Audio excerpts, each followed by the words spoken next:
اتوقع ما في منتج فنان احنا نقدمه الا اذا كان يحل مشكله. انا عاده من الاشخاص اللي ما احط عاده هاي اكسبكتيشنز، ولكن اعتقد ان المنتج جدا قوي وهو يعرض نفسه بنفسه. ان شاء الله نفوز.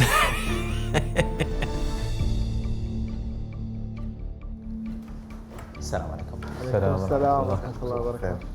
تعرفون لو سمحتوا على اسمه؟ محمد فردان، كنت سابقا منقح حسابات في KPMG CPA، وبعدين استقلت وسويت لي معهد صغير درس فيه اللغة الإنجليزية، وفي نفس الوقت ويا أمجد استراتيجي مانجر في شركة أوريم. أنا CTO، اشتغلت 25 سنة في الاي تي، from upscaling systems, software, hardware. اوكي اكسلنت. عندكم دقيقتين بليز تفضل. التوصيل هالايام متعب شوي، تحارس لمته عشان يوصلك الاوردر، او تدفع زياده بعدين يجيبونه لك بسرعه، وحتى لو دفعت زياده ما تدري متى بيوصلك الاوردر عند الباب. هني اجي تطبيق اوريم، توصيلاته مرنه سريعه ومتنوعه. كل اللي عليك انك تختار متى ووين وطريقه التوصيل، وتقدر بعد انك تختار ان يوصلك الطلب بصوره فوريه الحين او في نفس اليوم او اليوم اللي بعده على حسب رغبتك. وزيادة على هالشيء، أوريم توفر توصيلات مهما كان نوع الأوردر أو حجمه أو وزنه.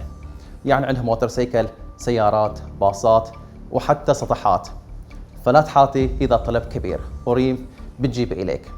حتى التوصيل الدولي أوريم توصله. مختلف شركات توصيل في مكان واحد في منصة واحدة. وفوق كل هذا تقدر تتابع أوردرك بالاتصال أو بالواتساب مع اللي يوصل أوردر. وتقدر تشوف حركة الأوردر خطوة بخطوة في تطبيق أوريم عشان تعرف بالضبط متى برنجرس باب بيتكم. خدمات أوريم تناسب الشركات، الأسر المنتجة، المنازل، المحلات، وحتى الأفراد. وزيادة، أوريم ترقم الخدمات وتعطي مقدمي الخدمات منصة لإدارة ومتابعة موظفيهم بمقابل 10 إلى 30% من سعر خدماتهم. التوصيل من زمان مفترض يصير كذي، سريع وعلى كيفك. خلال 5 أشهر من بداية تشغيل الشركة، أوريم حققت أرباح 21,700 دينار. الخطة المستقبلية لشركة أوريم إضافة 10 خدمات جديدة وتحويلها إلى نظام فوري بدل ما تنتظر تجيك الخدمة مثل أوبر. من الخدمات الكهرباء، الباي فيتر، التنظيفات وغيرها. هدفنا هو تحويل جميع الخدمات إلى خدمات فورية لكل العالم، توفرك الوقت، الجهد والمال. طيب ليش انتم الحين شرحتوا ان المنصه راح تركز على في البدايه على مزودي الخدمه في قطاع اللوجستي؟ صح. ليش تبون توسعون وتدخلون فيها قطاعات اخرى مثل الصباغه والنجاره والخدمات الاخرى؟ لان الخدمه هي خدمه مجرد، احنا مجرد نحط لك الانفراستراكشر اللي يخلي مزود الخدمه يكون عنده تتبع الى الخدمه نفسها. انت لو انت تفكر في اللوجيستكس، شنو انت تتبع؟ انت تتبع صاحب الخدمه نفسه اللي يقدم التوصيل مثلا او يقدم اي خدمه ثانيه. انت الحين حلقه وصل، يعني انت بس كيف تضمن جوده الخدمه اذا انت قاعد تمثل طرف اخر؟ KPIs موجوده على كل شركات التوصيل، فاذا هو ما وصله بيكون عنده باد فيدباك عندنا، فبيكون عندنا في مشكله. لازم في كل عمليات التوصيل، خاصه التوصيل اللي هو حق الاكل، فاذا انت نجحت في الاكل بقيه الخدمات تكون جدا جدا سهله. كم يوزر عندك حاليا على يور ابلكيشن؟ الابلكيشن حاليا عليه 552 يوزر. بس فيك تقسمون between customers and suppliers بس تنفهم؟ مقسمين موجود بين customers and suppliers. most of it is companies that are using us right now. انا سؤالي بس يعني عشان اوضح سؤالي، كم شخص حاليا عندك لما يبي ديليفري يستخدم الاب مالك؟ 552 واحد. وكلهم بالبحرين؟ كلهم بالبحرين حاليا. I'd be interested to know what do you think is the target users that makes you different from others and makes you not replaceable. جدا سهل. اول شيء it's a non-regulated place. اعطيك مثال الحين حق السطحات. AA. I just want a number. احنا How many people do you want?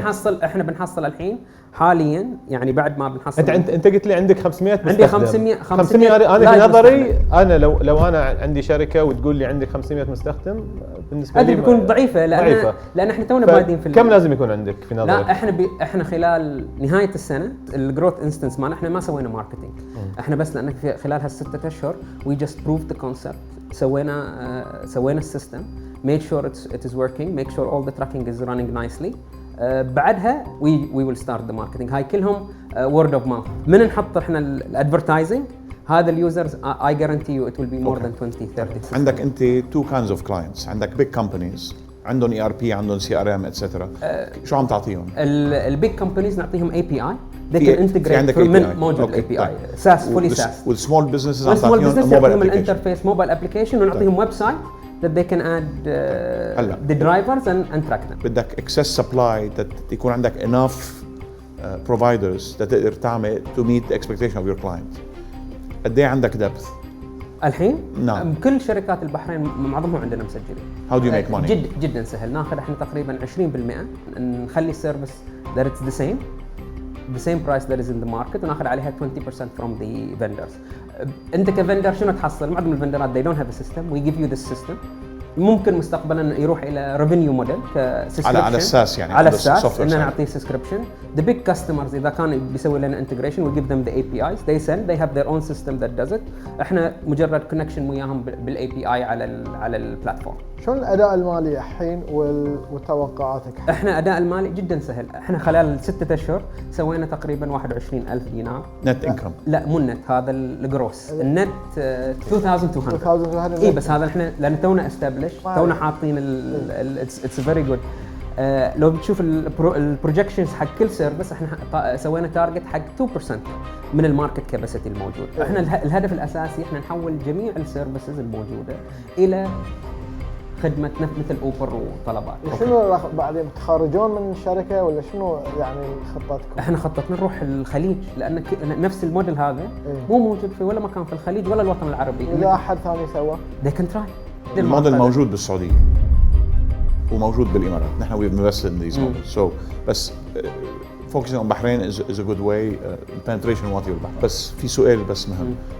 حاطين انتم هون رود ماب شو بدكم تعملوا بالانفستمنتس. فيك تعطينا بس البحريني انجل employment kind of jobs you know. حاطين 51 لان احنا ما عندنا ماركتنج فجدا الاساس احنا لما بنستعمل المبلغ ازيد شيء بنستعمل في الماركتنج خلال 2 years اللي احنا بناخذ فيها الانفستمنت. فاكثر 51% بيكون حق الماركتنج بيكون حق الريكروتمنت موجود عندك النسبه وجزء منه بيكون حق الاكويبمنت لانه بيكون يحتاج 5% ايضا حق الكمبيوترات كم موظف رح يصير عندكم بالبحرين؟ بيصير عندنا احنا الحين حاليا تقريبا 16 17 واحد. احنا بنضاعفه الى 3 اضعاف. وعم تعمل شو تعملوا كل شيء ان كل كونتري شيء ما في اوت سورسنج. everything is ما في شيء. احنا بانين من A to Z we can integrate with anything.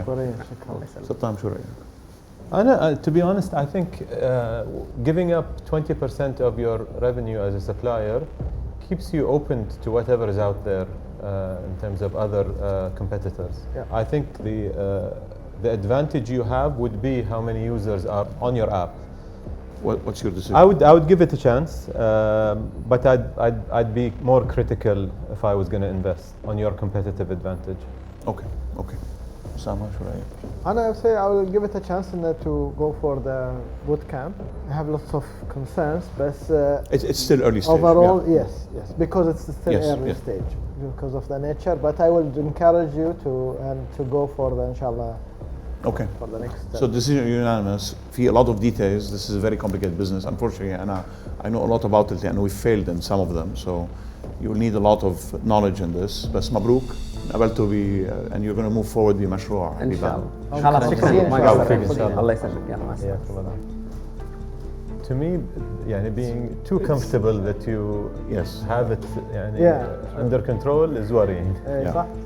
There's nothing under control in this nothing business. under control in this this business. It's okay. والمشكلة اللي ما حكي عنها ما كان عندنا كثير وقت. He did not focus كمان on how he's going to acquire the other customers يعني the demand مش السبلاي. أنا اللي تخوفني ساعات الثقة الزايدة. مطلوبة بس he has too much. مظبوط.